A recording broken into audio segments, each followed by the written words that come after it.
नमस्कार, आप देख रहे हैं आरएडी न्यूज़। मैं हूं योगेश चक्रवर्ती। बिहार शिक्षक नियुक्ति नियमावली में संशोधन कर दिया गया है और इस संशोधन के तहत सरकार ने अस्थायी निवासी की अनिवार्यता खत्म कर दी है, जिसके बाद छात्रों में गुस्सा है। छात्रों में ही नहीं, जो शिक्षक संघ हैं उनमें भारी रोष है। यही नहीं, राजनीतिक दलों ने भी मौजूदा सरकार के खिलाफ मोर्चा खोल दिया है। आज हम इसी मसले पर आरएडी न्यूज़ के राजनीतिक संपादक हेमंत कुमार से बातचीत करेंगे और ये ढूंढने की कोशिश करेंगे कि आखिर सरकार का ये ढुलमुल रवैया क्यों है। हेमंत जी, जिस तरह से शिक्षक नियमावली पहले बनाई गई, उसके बाद संशोधन किया गया, फिर संशोधन, अब कैबिनेट में संशोधन, तो क्या कहेंगे सरकार जो है अपनी किसी ये ढुलमुल रवैया क्यों है सरकार का?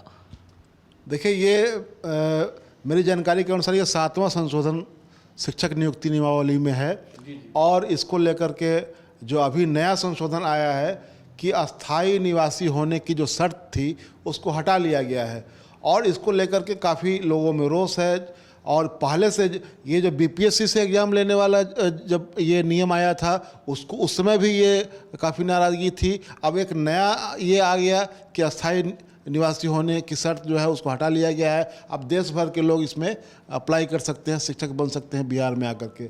तो इसको लेकर काफ़ी नाराज़गी है और इस मसले पर ये आप देखिए, गौर करने वाली बात यह है कि बीजेपी से लेकर के सीपीआई एमएल तक सब लोग इस मामले में सरकार के खिलाफ हैं। मैं अभी इन पार्टियों का बयान देख रहा था। सुशील कुमार मोदी ने, जो पूर्व उप मुख्यमंत्री हैं बिहार के, उन्होंने कहा है कि ये सरकार का फैसला बिल्कुल अनुचित है, सरकार को ये फैसला वापस लेना चाहिए। सीपीआईएमएल के स्टेट सेक्रेटरी का मैं बयान देख रहा था, उनका कहना है कि ये किसी कीमत पर ये मंजूर नहीं है, इसको सरकार को वापस लेना चाहिए। और हम लोग तो उम्मीद कर रहे थे कि सरकार कुछ अच्छा फैसला लेगी, लेकिन जो उम्मीद थी उससे विपरीत फैसला लिया गया है। सीपीआईएमएल सरकार महागठबंधन में है, सरकार को समर्थन है उसका। तो आप देखिए कि दो ध्रुवों पर खड़ी पार्टियां बीजेपी और सीपीआईएमएल इस मामले में एक है, एक तरह से बात कर रही है और सरकार को कह रही है कि इसको आप वापस लीजिए। हमने अभी एक तेजस्वी यादव का पुराना भाषण मैं देख रहा था और उसमें उनका एक अखबार की एक कटिंग मुझे मिली, जिसमें उन्होंने ये मोतिहारी की चुनावी सभा में कहा था कि हम जब सरकार में आएंगे तो डोमिसाइल नीति लाएंगे और 90% अपने स्टेट के लोगों को नौकरी देंगे। तो ये एक तरफ उस तरह की बातें थी कि अपने लोगों को नौकरी देनी है और दूसरी तरफ ये हो रहा है कि आप शिक्षक नियुक्ति में नौकरी बाहर के लोगों को भी देने की बात कर रहे हैं। पहले बाहर के लोगों के लिए 10% था, तय था, अब उसको आपने ओपन फॉर ऑल कर दिया है। तो इससे काफ़ी लोगों में आक्रोश है और ये सरकार को समझना चाहिए कि जो यूथ है, जो एस्पायरेंट है, जो इस तरह की नौकरियों के लिए तैयारी करता रहता है, वो बहुत बड़ा ओपिनियन मेकर है और इसका नुकसान सरकार को उठाना पड़ेगा अगर सरकार इस फैसले को वापस नहीं लेती है, मैं ये समझता हूँ। लेकिन हेमंत जी, हम आपको रोकेंगे। जो बिहार के शिक्षा मंत्री हैं वो कह रहे हैं कि राज्य के हित में ये फैसला लिया गया है, क्योंकि कई जो साइंस के सब्जेक्ट हैं उसमें अभ्यर्थी नहीं मिलते और सीट खाली रह जाता है। सुनिए बिहार के शिक्षा मंत्री क्या कुछ कह रहे हैं।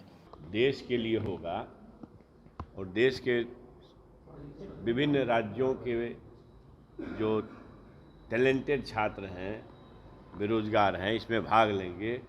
हमारे लोगों के लिए एक समस्या जरूर है सामने कि साइंस में, खास करके मैथ में, केमिस्ट्री में, फिजिक्स में, अंग्रेजी में इस तरह के कॉम्पिटेंट छात्र बहुत नहीं मिल पाते हैं, सीट खाली रह जाती है। इसके लिए क्या गया?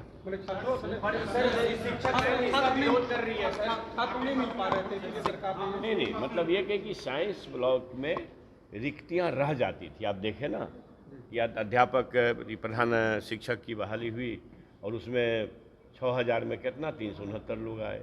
तो ये है कि बेहतरीन गुणवत्तापूर्ण शिक्षण कार्य के लिए गुणवत्तापूर्ण विषय के विशेषज्ञ आवे और ख़ास करके साइंस और अंग्रेजी की समस्या थी, इसलिए ओपन किया गया। शिक्षक अभ्यर्थी विरोध कर रहे हैं, यहाँ भी युवाओं को रोजगार नहीं मिल रहा है और देश के लिए खोल दिए।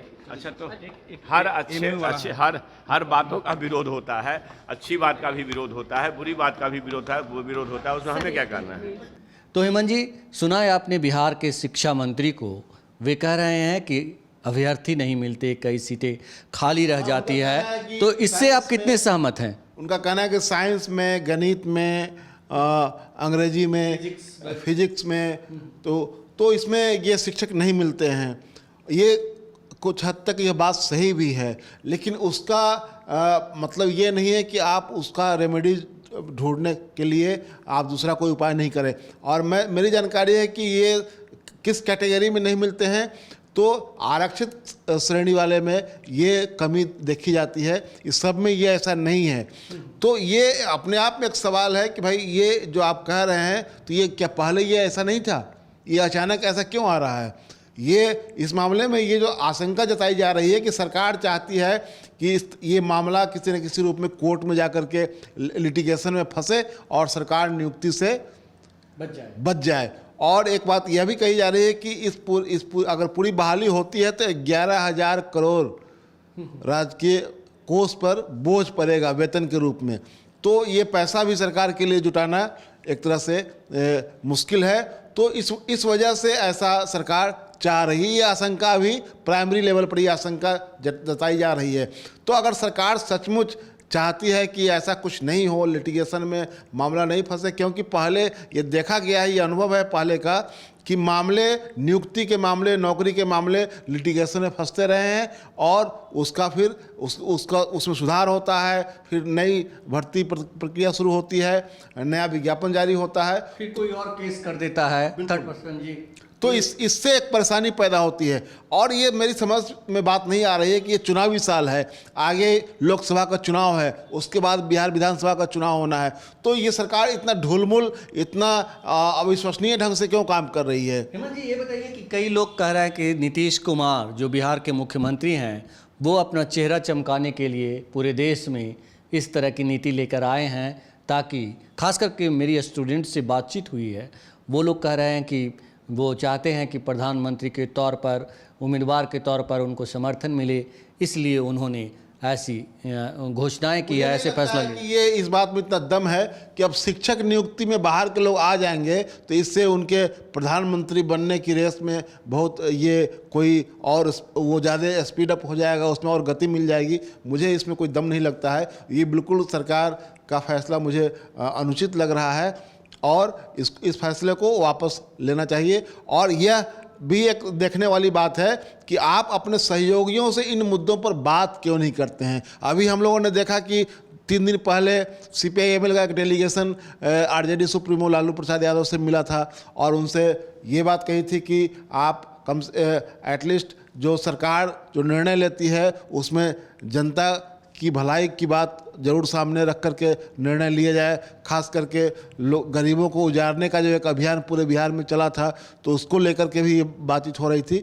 तो ये जब इतना बड़ा आप नीतिगत फैसला लेते हैं, तो अपने सहयोगियों को क्यों नहीं आप भरोसे में लेते हैं? मतलब सरकार जो है कहे कि सत्ता की नशे में है, क्योंकि जिस तरह से फैसले लिए जाते हैं वो फैसले सरकार के विरुद्ध जा रहे हैं।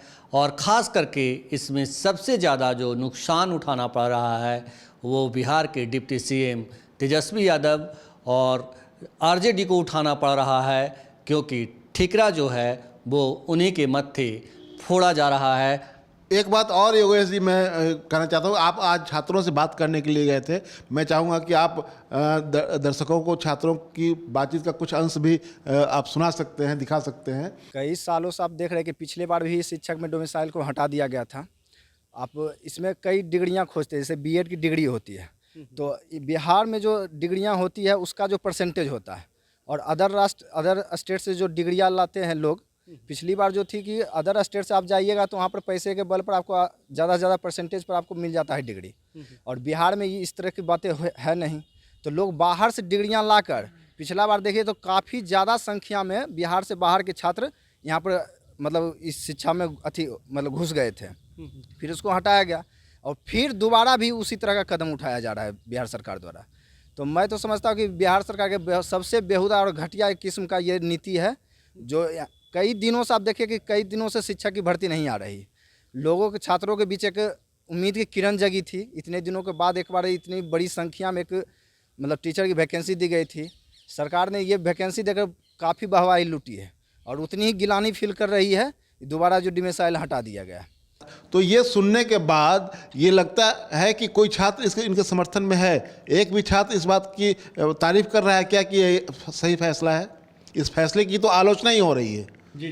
कोई छात्र आपको ऐसा मिला क्या? मैं आपसे पूछ रहा हूँ, कोई छात्र आपको मिला क्या जो इसकी हेमंत जी, मुझे एक भी छात्र ऐसे नहीं मिले।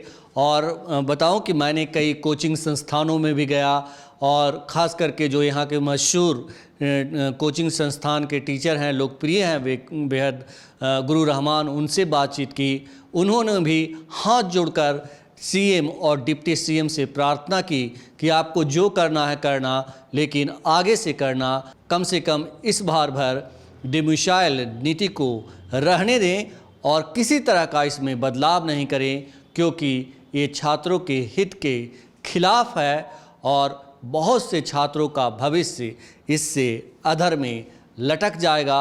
हमारे राज्य में रोजगार ऐसे ही नहीं है और ऊपर से आप जब इस तरह की नीति थोप देंगे तो बहुत सारे जो युवा हैं, जो नौकरी की उम्मीद लगाए हुए हैं, बेरोजगार रह जाएंगे, क्योंकि दूसरे राज्य के अभ्यर्थी आकर, छात्र आकर नौकरी ले जाएंगे।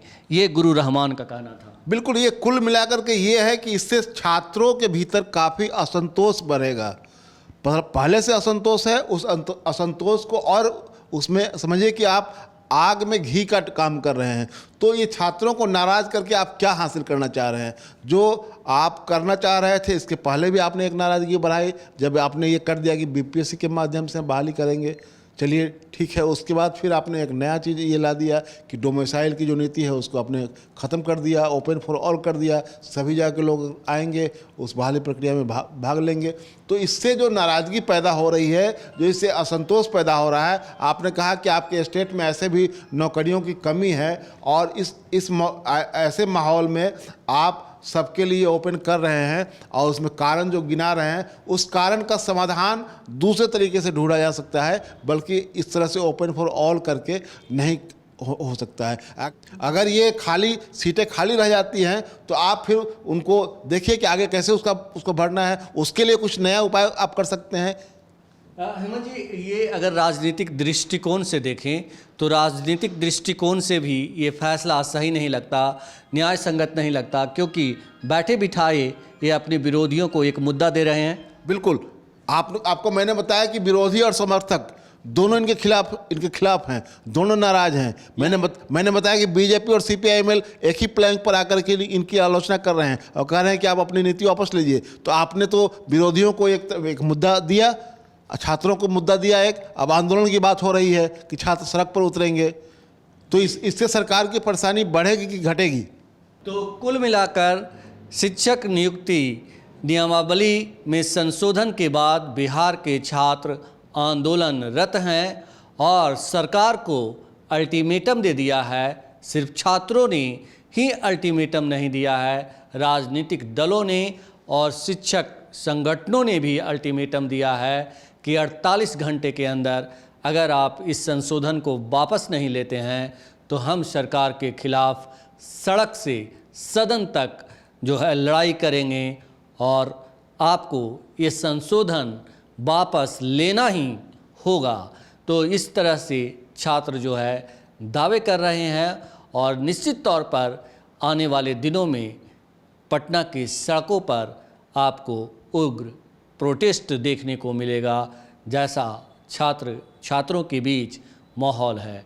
फिलहाल इस चर्चा में इतना ही। अगर आपको ये डिस्कशन अच्छा लगा हो तो आप हमें फेसबुक पर फॉलो करें, यूट्यूब पर सब्सक्राइब करें, ज़्यादा से ज़्यादा लाइक करें और शेयर करना तो बिल्कुल नहीं भूलें। धन्यवाद।